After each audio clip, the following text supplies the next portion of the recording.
여러분 안녕하십니까? 12월 20일 굿모닝 MBN 시작합니다. 먼저 오늘의 주요 뉴스입니다. 오늘 서울의 아침 기온이 영하 9도까지 내려가는 등 전국이 영하 17도에서 0도로 어제보다 3에서 4도가량 높겠고 오후부터는 기온이 점차 평년 수준을 회복하겠습니다.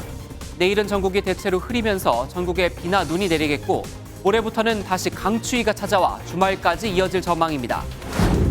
어제 오후 강원도 평창 알펜시아 스키장에서 리프트가 멈추는 사고가 발생해 승객 54명이 한파 속에서 3시간 반 동안 고립됐습니다.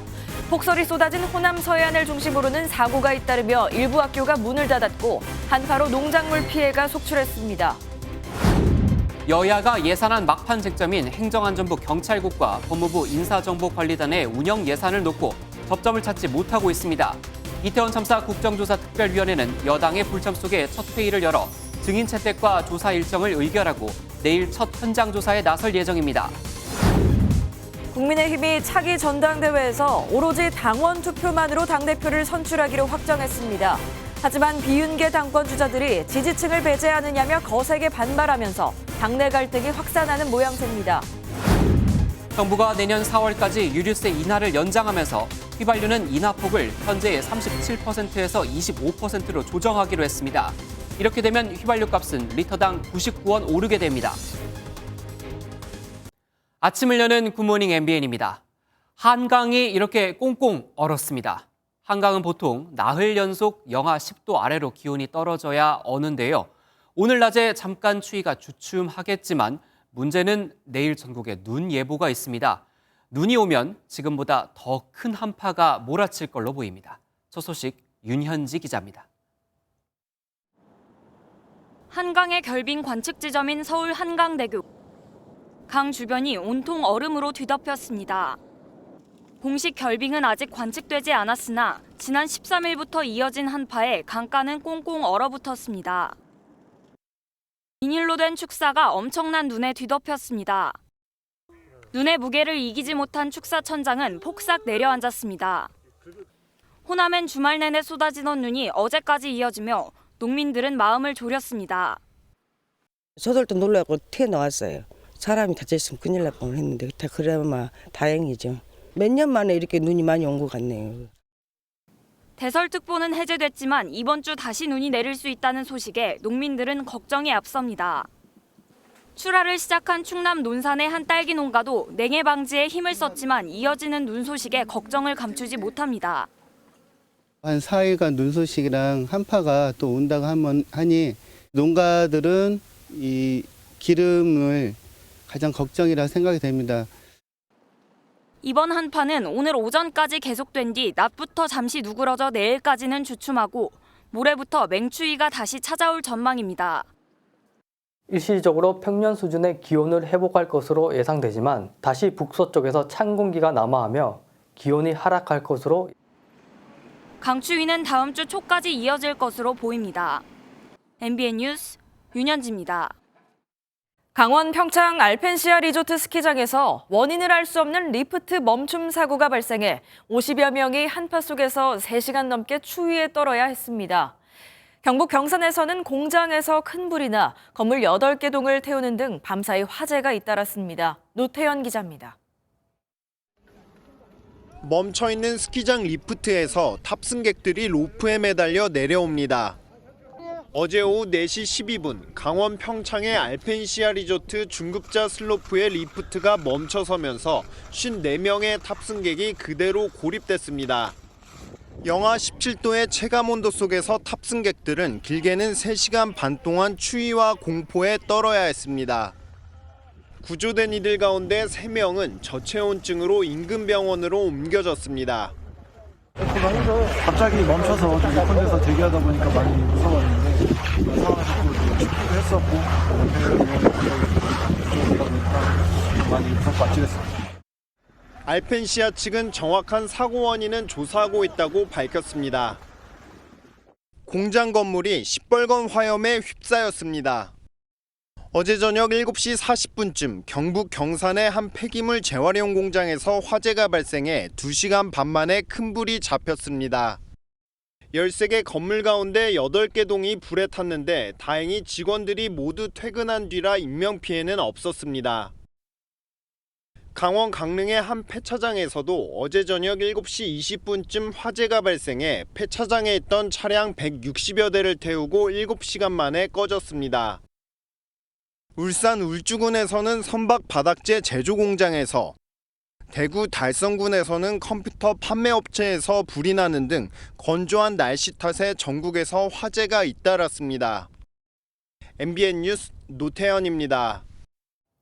올해가 이제 열흘 남짓 남았는데요. 그런데 국회에선 내년도 예산안을 놓고 여야가 여전히 삿바싸움을 하고 있습니다. 국민의힘은 민주당의 대선 불복이라고, 민주당은 국민의힘은 대통령의 하명만 기다리는 식물 여당이라고 날을 세우고 있죠.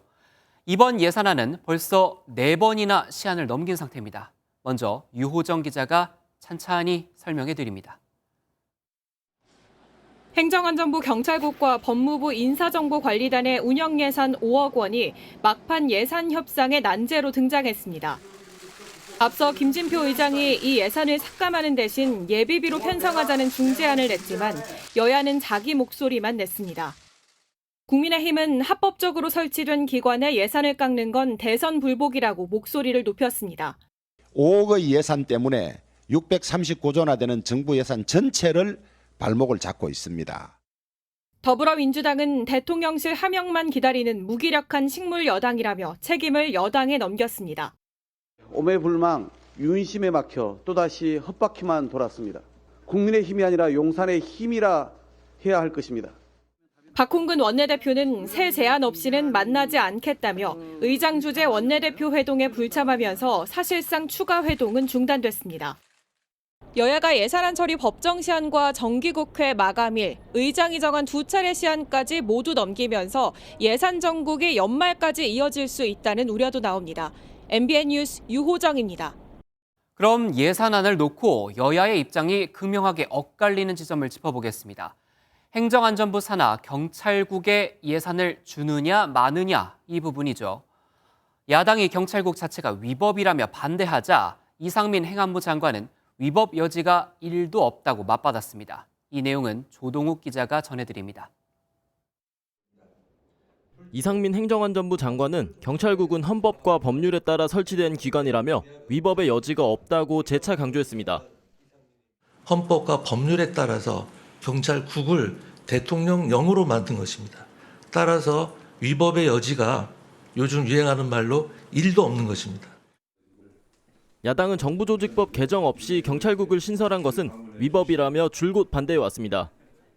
이에 대해 이 장관은 이미 법에 정해진 권한을 가지고 필요한 조직을 설치하는 것은 대통령령으로도 가능하다고 반박했습니다. 그러면서 야당이 법령 위반을 들어 경찰국 예산을 삭제하겠다고 하는 것은 법률가로서도 전혀 이해할 수 없는 주장이라고 비판했습니다.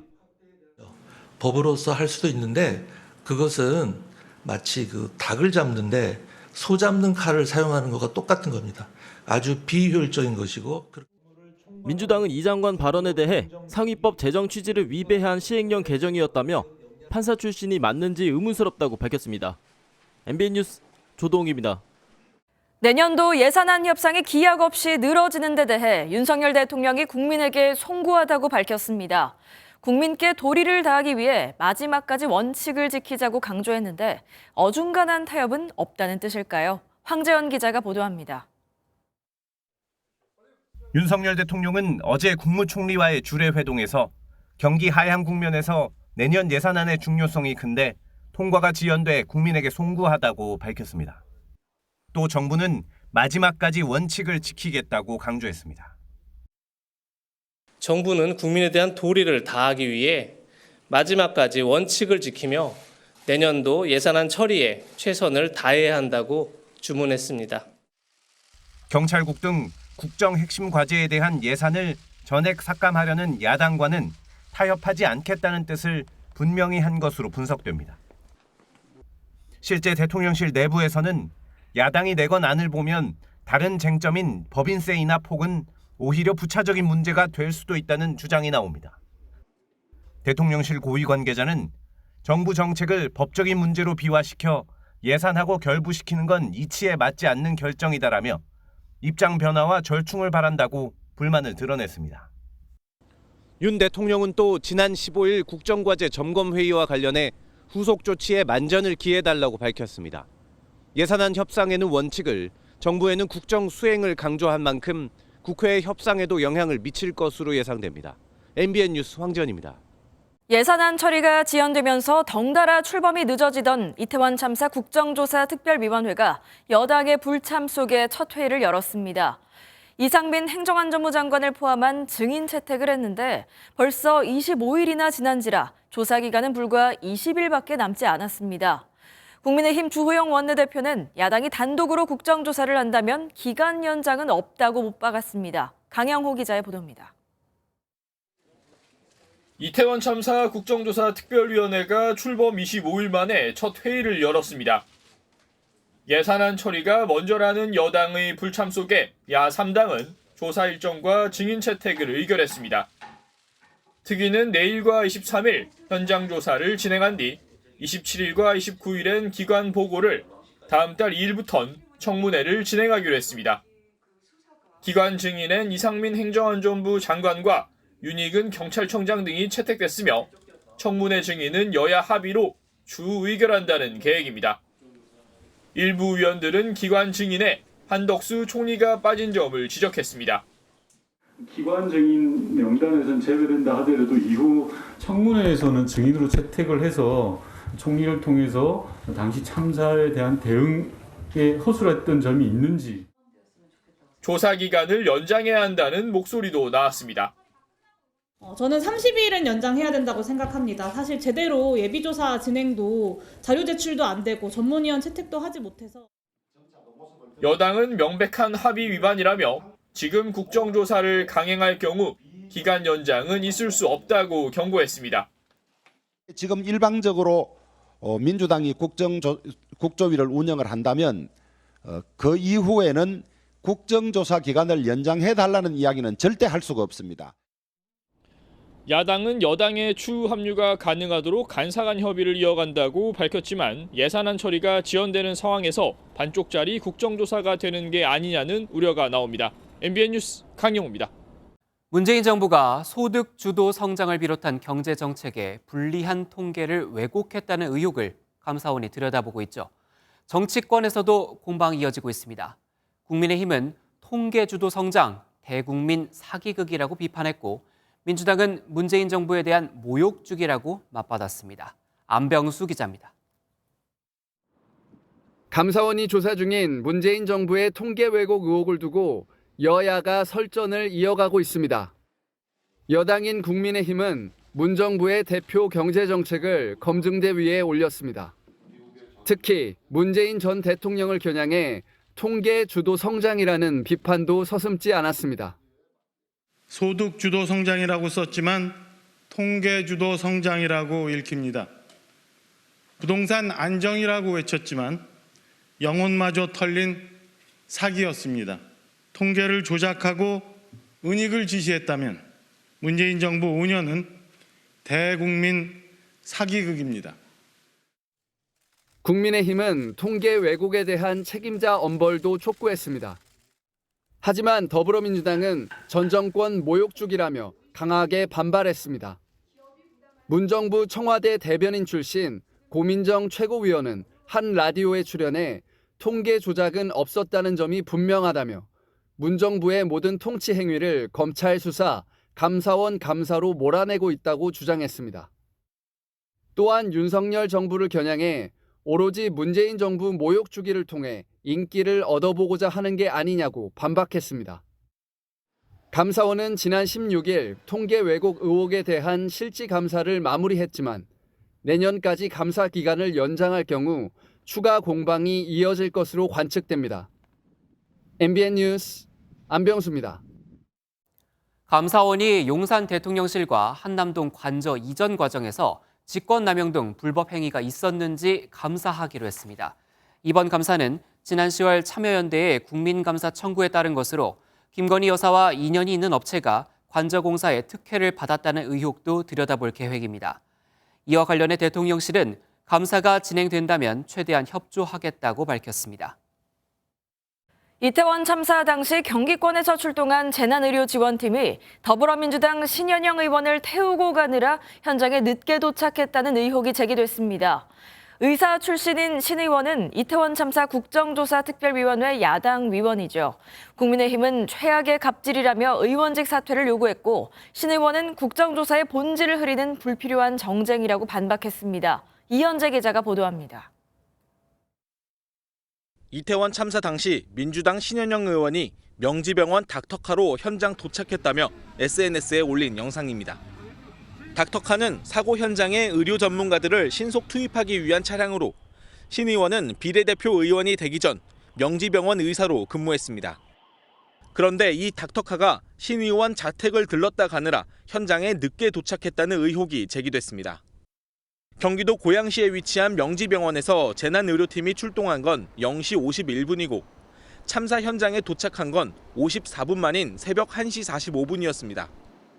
25km 거리를 54분 걸려서 온 건데 비슷한 거리를 달려온 분당 차병원 한림대 병원팀보다 30분 정도 더 걸렸습니다.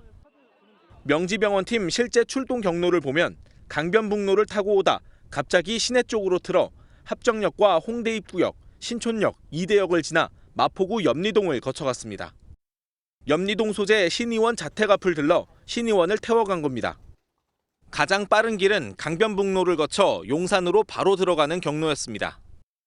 국민의힘은 닥터카를 콜택시쯤으로 생각한 것이냐, 구조활동을 방해한 참사 책임자가 국조특위에서 심판자 노릇을 한다며 의원직 사퇴를 요구했습니다. 30분의 출동 지연 의혹이 사실이라면 국민 생명을 담보로 한 최악의 갑질이며 이는 범죄 행위로밖에 볼 수 없습니다.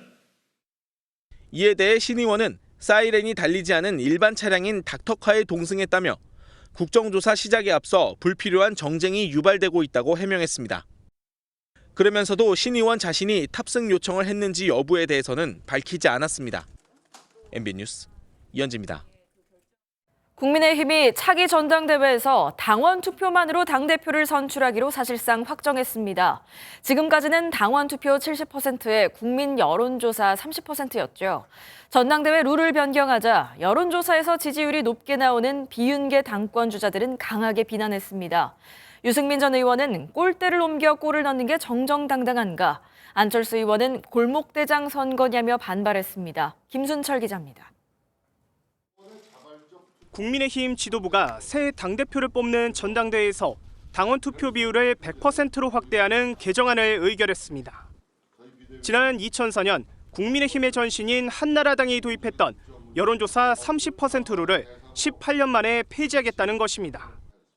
100% 당원 선거인단 투표로 당 지도부를 선출하는 것으로 비대위원들 모두 의견을 모았습니다. 당대표는 당원이 뽑고 당원이 당의 의사결정의 중심에 서야 합니다.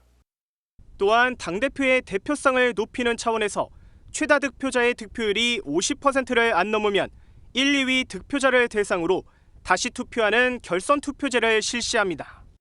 여기에 전국 단위 선거에서 당내 경선 여론조사를 할 경우 다른 당 지지층을 배제하는 역선택 방지 조항을 도입하기로 했는데 이번 주 안에 당원 개정을 마무리할 방침입니다. 비윤계 당권 주자들은 당 지도부가 민심을 외면한 채 친윤계 당대표를 만들기 위한 사전 작업을 하고 있다고 맹비난했습니다. 유승민 전 의원은 SNS에 골대 옮겨 골 넣으면 정정당당한가라는 제목의 칼럼을 올렸고 안철수 의원은 당대표를 뽑는 게 골목대장이나 친목회장 선거는 아니지 않느냐며 직격탄을 날렸습니다. 하지만 당심을 100% 반영한다고 해도 40대 이하 당원들이 33%여서 당장 유불리를 예단하긴 어렵다는 분석입니다. 나경원 전 의원이나 권성동 의원 등 후보군들이 공식 출마한다면 후보 간 이합 집산도 본격화될 전망입니다. MBN 뉴스 김순철입니다. 김진표 국회의장이 오늘 노무현 정부 출신 더불어민주당 의원들과 만찬을 갖습니다. 정치권에 따르면 30명 안팎의 참여정부 출신 의원들은 국회의장 공관에서 열리는 저녁 모임에 참석할 예정입니다.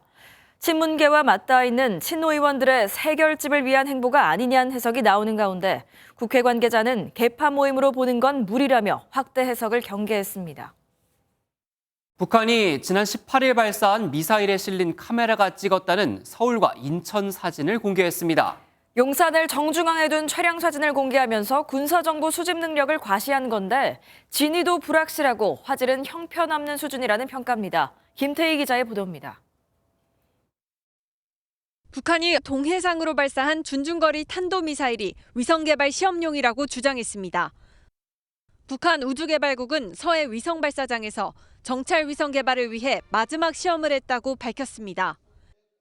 위성 시험품을 운반체에 탑재하여 고도 500km까지 고각 발사시킨 후 우주 환경을 모의한 최적한 환경에서 그러면서 북한은 이번 시험에서 촬영했다고 하는 서울과 인천 사진을 공개했습니다. 서울을 가로지르는 한강과 여의도, 용산, 인천 송도 센트럴파크 일대가 흑백으로 담겼습니다. 북한 국가우주개발국 대변인은 이번 시험이 위성 촬영과 자료 전송 개통, 지상 관제 체계의 능력을 평가하기 위한 목적이라고 설명했습니다. 또 북한은 내년 4월까지 군사정찰 위성 1호기 준비를 끝내겠다고 덧붙였습니다. 하지만 전문가들은 북한이 공개한 위성 사진은 형편없는 수준이라고 분석했습니다. 차량 번호판을 식별할 정도의 정찰 위성이라고 하기엔 북한이 내놓은 사진의 해상도가 너무 낮기 때문입니다. 구글어스 수준보다 못한 사진들이 이제 공개를 했으니까 만약에 한다면은 기후 관측 위성 정도로만 올려놓고. 북한의 발표에 우리 군은 어제와 같은 입장을 유지했습니다. 탐지 재원으로 바탕으로 북한이 어제 발사한 것은 준중거리 탄도 미사일이라는 한미 정보당국의 평가는 변함이 없습니다. 합참은 북한이 이번에 공개한 사진이 어제 미사일을 발사할 때 찍은 건지는 한미 정보당국이 종합적으로 분석 중이라고 밝혔습니다. MBN 뉴스 김태희입니다. 헤어진 여성에게 다시 만나자고 했다가 거절당하자 흉기로 여성을 살해한 50대 남성이 붙잡혔습니다. 경기도 성남의 한 모텔에서 범행을 저질렀는데 남성은 미리 흉기를 준비해 모텔로 들어갔습니다. 윤기란 기자가 보도합니다. 오래된 모텔들이 모여있는 골목입니다. 그제 새벽 이곳의 한 모텔 객실에서 50대 여성이 흉기에 찔려 숨진 채 발견됐습니다. 객실을 정리하러 온 모텔 관계자의 신고를 받은 경찰은 해당 객실에서 나온 남성을 추적해 그제 오전 9시 30분쯤 경기도 안성에서 체포했습니다. 숨진 여성과 과거 연인 사이였던 남성은 다시 만나자고 요구했지만 여성이 거절하자 해당 모텔에서 그제 새벽 0시 30분쯤 범행을 저질렀다고 진술했습니다. 남성은 모텔에 들어가기 전 범행에 사용할 흉기를 미리 준비한 것으로 확인됐습니다. 겁만 주려고 가지고 왔다고 그렇게 얘기를 하거든요. 그만 만나자 헤어지자. 그 소리 듣고 이제 격변해서. 경찰은 살인 혐의로 남성에 대한 구속영장을 신청했습니다. MBN 뉴스 윤기란입니다. 장애인 단체가 서울시의 지하철 무정차 통과 조치에 반발하면서 어제 시위 장소를 미리 공개하지 않는 이른바 게릴라 집회를 가졌는데요. 오늘도 같은 형식으로 집회를 예고했습니다. 어제 1시간가량 지하철 운행이 지연됐었는데 오늘도 출근길 지하철 운행에 차질이 예상됩니다. 조윤지 기자입니다. 출근 시간대인 서울 용산역. 휠체어를 탄 시위 참가자가 지하철 출입문 앞에 멈춰섰습니다. 아니 밀어주는 게 아니라 발판을 가져오라고. 발판 없어요? 없어서 나갈 수 있는데 왜 안 나요? 빠집니다. 바퀴 빠집니다. 안 빠져. 장애인 단체가 1호선 시청역에서 출발해 열차를 타고 내리는 시위를 반복하다 용산역에서 경찰과 충돌한 겁니다. 안전발판이 없다고 안전시설 비비로 해가지고 아마 차를 거부하시면서 좀 시간이 걸리신 것 같더라고요.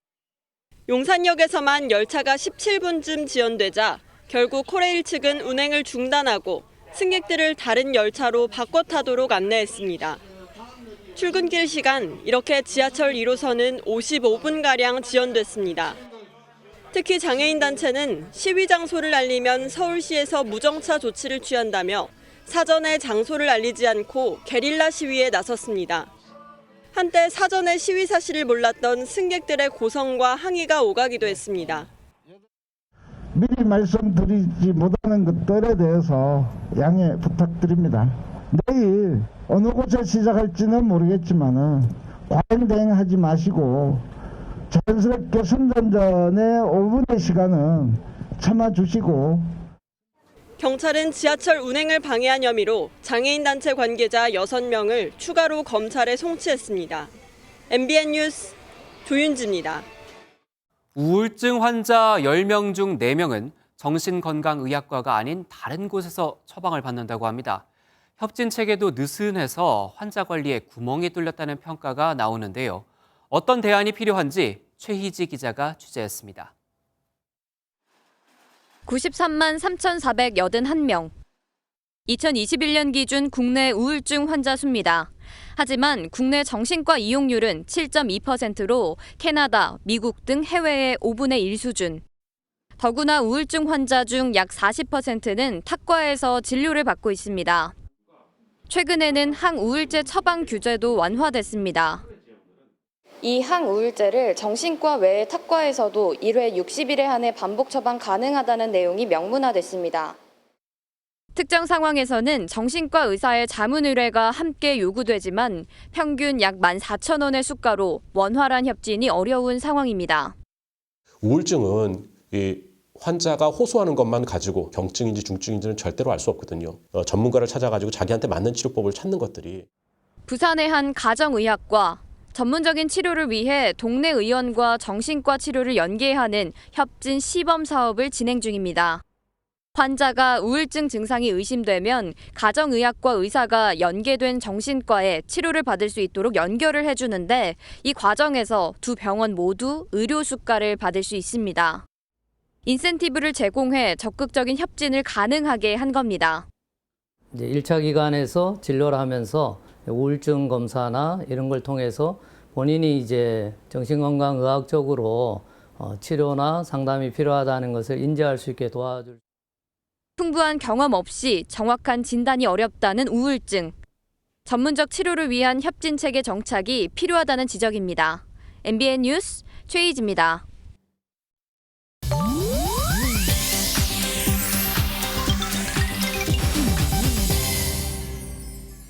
인터넷에선 어떤 소식들이 화제일까요? 인터넷 와글와글입니다. 올해 초등학생들이 가장 선호하는 장래 희망은 뭘까요? 교육부와 한국직업능력연구원이 2022년 초중등 진로교육 현황을 조사했는데요. 초등학생의 희망 직업 1위는 바로 운동선수였고 교사와 크리에이터, 의사 등이 뒤를 이었습니다. 중고교생 조사에선 모두 교사가 1순위를 차지했고요. 중학생은 의사와 운동선수, 경찰관이, 고등학생은 간호사, 군인, 경찰관이 2, 3, 4위를 차지했습니다. 특히 인공지능 전문가와 정보보안 전문가 등 신산업 분야의 직업군을 희망하는 중고등학생이 2배 가까이 증가한 걸로 분석됐는데요. 반면 희망 직업이 없다고 답한 비율도 초등생이 19.3%, 중학생은 38.2%, 고등학생은 27.2%로 적지 않았습니다. 자신이 무엇을 좋아하는지 잘 몰라서라는 이유를 꼽았다고 하네요. 11년째 독재 정권이 이어지고 있는 남수단에선 최근 언론인들이 사라지거나 숨지는 일이 벌어지고 있습니다. 일주일 전 도로 기공식 행사에 참석한 마야르디트 대통령의 모습이 공개된 후 발생한 일인데요. 대통령이 경례를 하던 중 소변 실수를 한 것처럼 보이는 장면이 노출됐고 대통령은 바지 쪽을 쳐다보며 당황해합니다. 카메라맨이 재빨리 돌려 다른 곳을 비췄지만 문제의 장면은 TV로 생중계됐고 SNS로도 퍼졌는데요.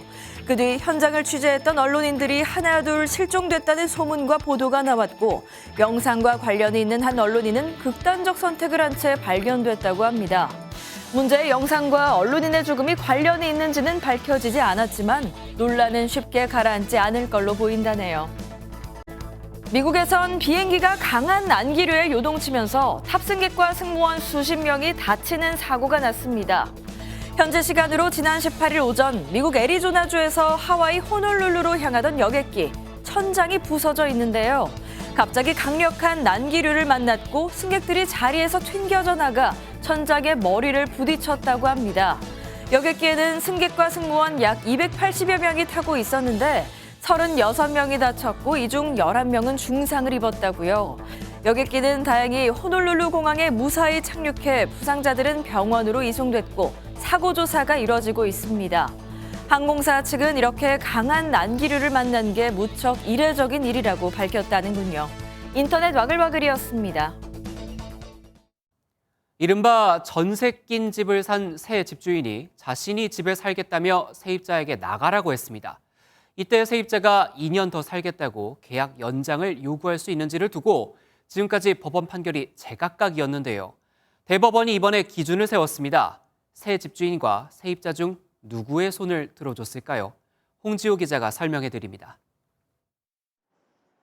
아파트의 2년 임대차 계약이 6개월 정도 남아있던 2020년 10월, A씨는 계약을 연장해 줄 것을 집주인에게 요구했습니다. 당시 집주인은 집을 팔기로 했는데 새로 들어올 사람이 살게 됐다며 이를 거절했습니다. 2년 전 시행된 주택임대차보호법에 따라 임대인은 실거주를 사유로 임차인의 계약 연장 요구를 거절할 수 있습니다. 이를 근거로 A씨는 바뀐 집주인에게는 거부할 권한이 없다고 주장했고 계약 만료 5개월 전 집을 비워달라는 새 집주인 B씨와 결국 소송까지 가게 됐습니다. 1심과 2심의 결과는 엇갈렸습니다. 1심 재판부는 임대차 계약 갱신 요구를 거절한 것은 정당하다며 바뀐 집주인의 손을 들어줬지만 2심은 A씨가 계약 갱신을 요구할 당시 B씨가 아파트 소유주가 아니었기 때문에 이를 거절할 수 없다며 판결을 뒤집었습니다. 그런데 대법원에서 또 뒤집혔습니다. 갱신 거절이 가능한 임대차 계약 만료 6개월 전부터 2개월 사이 집주인이 바뀌더라도 실거주할 목적임을 알리면 계약 갱신을 거절할 수 있다고 봤습니다. 양수인이 임대인 지위를 승계한 시점이 임차인의 종전 임대인에 대한 갱신 요구권 행사 이유인 경우에도 마찬가지다라는 것이 이 판결의 실질적인 판단의 요지입니다. 계약갱신 요구권과 거절권에 대한 첫 대법원 판단이 나오면서 이번 판결이 관련 부동산 분쟁에 있어 새로운 기준이 될 전망입니다. MBN 뉴스 홍지호입니다.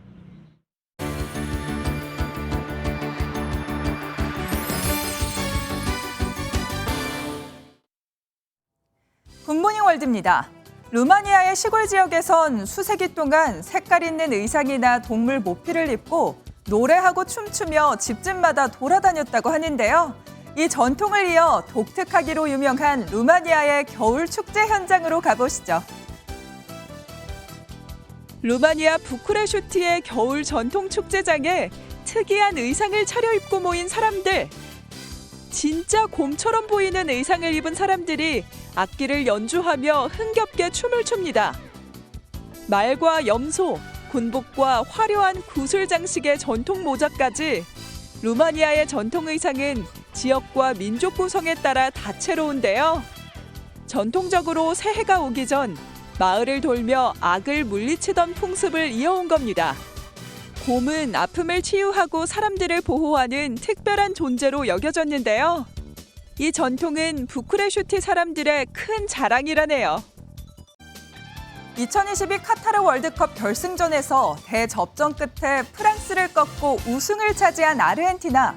36년 만에 우승을 거머쥔 아르헨티나 국민들은 얼마나 열광했을까요? 아르헨티나 수도 부에노스아이레스의 상징인 오벨리스코 탑이 보입니다. 탑 주변에 모인 아르헨티나 축구 팬들이 월드컵 우승을 자축하며 열광하는데요. 팬들은 환호성을 지르고 서로 껴안으며 역사적인 승리를 기뻐합니다. 아르헨티나는 현지 시간 19일 카타르에서 열린 프랑스와의 결승전에서 승부차기까지 가는 치열한 대결을 벌였습니다. 우승의 주역 리오넬 메시는 마침내 월드컵 트로피를 들어올리며 자신의 라스트 댄스를 화려하게 장식했는데요. 1978년, 1986년에 이어 아르헨티나의 세 번째 월드컵 우승이네요. 굿모닝 월드였습니다. 물가는 여전히 떨어질 기미가 보이지 않고 있습니다. 소비자 물가지수 급등세는 다소 꺾였지만 정부가 관리하는 에너지나 공공 부문에서 공급하는 품목들을 제외한 근원 물가는 계속 상승세를 보이고 있는데요. 문제는 한국전력과 가스공사의 적자가 눈덩이처럼 불어나 있어 정부가 내년에는 에너지와 전기, 가스 요금을 더는 억제할 수가 없다는 겁니다. 또 올해 큰 폭으로 내렸던 유류세도 일부 조정되면서 휘발유 가격은 내년부터 리터당 100원 가까이 더 오를 걸로 예상돼 또 한 번 물가 공포가 찾아올 걸로 우려됩니다. 최윤영 기자가 보도합니다. 서울의 한 주유소입니다. 휘발유는 리터당 1,556원. 한때 2,000원도 넘었던 만큼 소비자들은 이 정도면 이용할 만하다는 반응입니다. 옛날에는 진짜 너무 비싸고 못 탔죠. 지금 보시면은 차를 많이 안 끌었거든요. 지금 1,500원대여서 편하게 차를 이용하고 있어요. 그래도 많이 내렸죠. 예전에 얼마 전까지는 그래도 1,800원, 1,900원까지 갔었으니까. 휘발유 값이 1,500원대를 기록한 건 17개월 만입니다. 이는 정부가 유류세를 많이 인하했기 때문인데 내년 가격이 다시 오릅니다. 내년 4월까지 유류세 인하를 연장하면서 휘발유는 인하폭을 현재 37%에서 25%로 조정하기로 한 겁니다. 이렇게 되면 휘발유 값은 리터당 100원 정도 오르게 됩니다. 전기, 가스 요금도 줄줄이 인상이 예고된 터라 기름값마저 오르기 시작하면 체감 물가는 더 커질 전망입니다.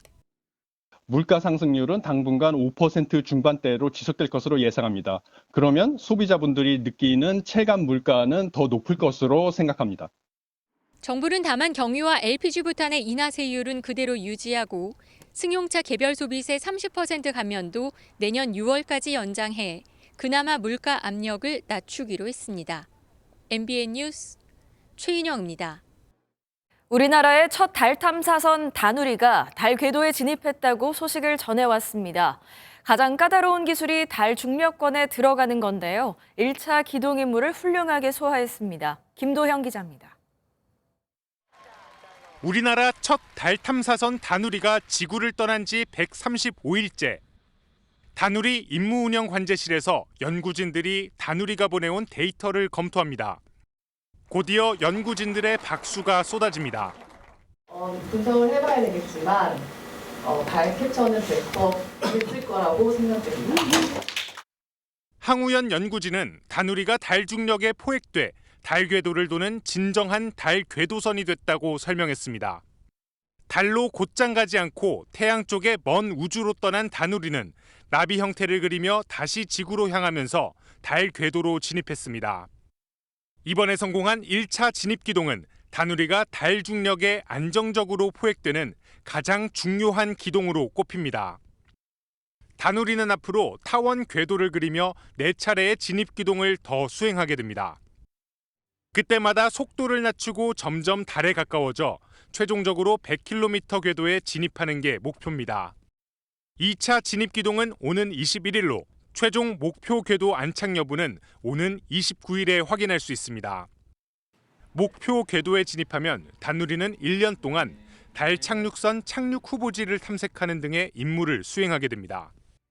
MBN 뉴스 김도형입니다. 이런 가운데 한국항공우주연구원이 한국형 발사체 개발사업본부를 사실상 해체하는 조직 개편을 단행하자 이에 반발한 보직자들의 사퇴가 이어지고 있습니다. 지난 16일 오코남 나로 우주센터장이 보직 사퇴서를 제출한 사실이 어제 알려졌는데 지난 12일에는 고정환 발사체 개발사업 본부장과 부서장 5명이 보직 사퇴 의사를 밝혔습니다. 발사체 개발사업본부는 지난 6월 발사에 성공한 한국형 발사체 누리호를 개발한 조직으로 항우연은 연구와 조직 효율성 제고를 위해 조직 개편을 추진한다고 설명했습니다. 테슬라의 CEO 일론 머스크가 지난 10월 트위터를 인수한 뒤로 연일 기행을 벌이고 있죠. 자신을 비판하는 기사를 쓴 기자의 계정을 정지하는가 하면 트위터의 다른 소셜미디어 플랫폼을 홍보하는 걸 금지하기도 했습니다. 이번엔 자신이 트위터 대표직에서 물러나야 하는지를 투표에 붙였습니다. 장동건 기자입니다. 괴짜 사업가 머스크가 자신이 트위터의 경영에서 손을 뗄지를 묻는 투표를 올렸습니다. 미국 시각으로 18일 오후 6시쯤부터 12시간가량 투표를 진행했는데 응답자 1,750만여 명 중 절반이 넘는 57.5%가 찬성했습니다. 앞서 머스크는 이번 투표 결과에 따르겠다고 했지만 실제로 언제 사임할지를 밝히지는 않았습니다. 머스크는 지난 10월 트위터를 인수한 뒤로 연일 괴짜 행보를 보였습니다. 지난 15일에는 자신을 비판하는 기사를 쓴 현지 언론 기자들의 계정을 무더기로 정지했다가 표현의 자유 논란을 키웠습니다. You dox, you get suspended, end of story. That's it. 이어 18일에는 트위터에서 다른 SNS 플랫폼을 홍보하는 계정이나 게시글을 삭제하겠다고 밝혀 이용자들의 불만을 샀습니다. 일각에서는 이러한 행보를 두고 최근 트위터 광고량 감소로 재정난에 시달리는 머스크가 반전을 꾀하고 있다는 분석도 나옵니다. 투표 당일 미국 나스닥에 상장된 테슬라의 주가는 5.0% 올랐습니다. MBN 뉴스 장동건입니다. 지난해 1월 트럼프 전 대통령의 극우 성향 지지자들이 일으킨 미국 의회 폭동 사태를 조사해온 미 하원 특별위원회가 트럼프 전 대통령을 기소해야 한다고 결론 내렸습니다. 특위는 트럼프 전 대통령의 선거 사기 주장은 즉흥적인 것이 아니라 오랜 기간 숙고된 것이라고 강조하며 반란 선동과 의사집행 방해 등 4개 혐의를 적용해 기소하라고 법무부에 권고했습니다. 특위의 권고는 법적 구속력은 없지만 트럼프 전 대통령이 의회 폭동 사태를 선동했다고 적시했다는 상징적 의미가 있습니다. 블라디미르 푸틴 러시아 대통령과 알렉산드르 루카셴코 벨라루스 대통령이 현지 시간 19일 벨라루스의 수도 민스크에서 정상회담을 했습니다. 푸틴 대통령은 이번 회담에서 벨라루스를 진정한 의미의 동맹이라며 안보와 경제를 중심으로 양국의 협력 관계를 강화한다는 의지를 보였습니다. 루카셴코 대통령도 양국 관계 강화는 우리의 힘이 끊임없이 도전받고 확인받는 국제정세 변화에 따른 자연스러운 대응이라고 호응했습니다. 앞서 이번 만남을 두고 제기된 벨라루스의 우크라이나 전쟁 참전이나 벨라루스 흡수 통합설에 대해 푸틴 대통령은 어느 나라도 흡수할 뜻이 없다라며 선을 그었습니다. LPGA 4승을 거둔 전인지 선수와 본업인 가수뿐 아니라 예능에서도 맹활약 중인 송민호가 화가로 돌아왔습니다. 화폭 속으로 들어온 코끼리와 기린, 그 그림 속에는 그들의 성공 스토리 속에 숨겨진 아픔을 담아냈습니다. 정설민 기자입니다. 큰 귀를 펄럭이며 하늘을 나는 아기 코끼리 덤보. 귀에도 코에도 물음표가 걸린 호기심 가득한 모습입니다. 메이저 3승을 포함해 LPGA 4승에 빛나는 전인지가 자신의 별명인 덤보를 화폭에 담았습니다. 제 인생에서의 물음표가 조금씩 희미해져가고 내가 과연 다시 우승을 할 수 있을까? 긴 슬럼프를 겪던 중 스승인 박선미 작가를 만났고 그림을 통해 자신감을 얻으면서 3년 8개월 만에 우승컵을 들어올릴 수 있었습니다. 제가 코스 위에 돌아갔었을 때, 다시 골프채를 잡았을 때 의욕 넘치고 정말 반짝이는 눈으로 다시 골프를 대하고 초록과 분홍 등 강렬한 색감으로 그려낸 기린. 기린 얼굴 대신 작가의 얼굴이 자리하고 있습니다. 기린처럼 항상 높은 곳을 바라본다는 송민호. 한국 가수 최초로 영국 사치 갤러리 입성을 이뤄냈습니다. 목이 길고 높이 보고 정말 유일무이한 동물이더라고요. 제가 여태까지 굉장히 항상 높이 보고 높이 올라가려 하고 요양원에 계시다 지난달 돌아가신 아버지를 그리워하는 공간도 마련했습니다. 아버님이 살아생전에 투병을 한 5년 정도 하셨는데 그 5년간은 저의 기쁨을 공유를 못했는데 그거를 제가 망각하고 있었더라고요. 골프 선수로서, 가수로서 정점을 찍은 이들의 성공과 그 이면이 고스란히 캔버스에 담겼습니다. MBN 뉴스 정설민입니다. 디자이너와 브랜드가 함께 만드는 축제인 서울 디자인 페스티벌이 오늘부터 나흘간 서울 코엑스에서 열립니다. 올해로 21번째를 맞는 서울 디자인 페스티벌은 510여 개 부스에서 차세대 디자이너 50인의 전시와 친환경 디자인 기획전 등이 펼쳐집니다. 특히 오늘 세미나에선 디자인 강국의 해외 연사 4명이 전 세계적인 디자인 추세에 대해 강연할 예정입니다. 오늘 아침까지는 매서운 추위가 이어지겠습니다. 현재 서울의 기온 영하 9.3도, 칼바람의 체감온도는 영하 14도까지 떨어져 있는데요. 그래도 오늘 낮부터는 영상권을 회복하겠고요. 내일은 기온이 반짝 오르면서 추위가 풀리겠습니다. 하지만 이것도 잠시겠고요. 수요일 전국에 비나 눈이 내린 뒤에는 다시 강력한 한파가 찾아오겠습니다. 들쑥날쑥한 기온 변화에 건강관리 잘해주셔야겠습니다. 오늘 전국 하늘 맑다가 밤부터 하늘빛이 흐려지겠고요. 내일 새벽부터 저녁 사이 전국에 비나 눈이 내리겠습니다. 예상 적설량은 경기 북부와 동부, 강원 내륙과 산지, 제주 산지에 최고 10cm, 서울에도 1에서 5cm의 눈이 내리겠고요. 남부지방은 비가 오는 곳이 많겠습니다. 한편 동쪽 지역은 메마른 날씨가 이어지고 있습니다. 여기에 해안가와 강원 산지에는 바람까지 강하게 불어 화재 위험이 높습니다. 불씨 관리 철저히 하셔야겠습니다. 이 시각 현재 기온 보겠습니다. 춘천 영하 13.6도, 안동은 영하 12.4도까지 떨어져 있고요. 낮 기온은 서울 1도, 대전 3도, 광주 7도, 부산은 9도까지 오르면서 어제보다 3도에서 6도가량 높겠습니다. 서해안과 제주에는 주 후반까지 눈 소식이 잦겠습니다. 내셨습니다. 화요일 아침 뉴스 마칩니다. 시청해주신 여러분 고맙습니다.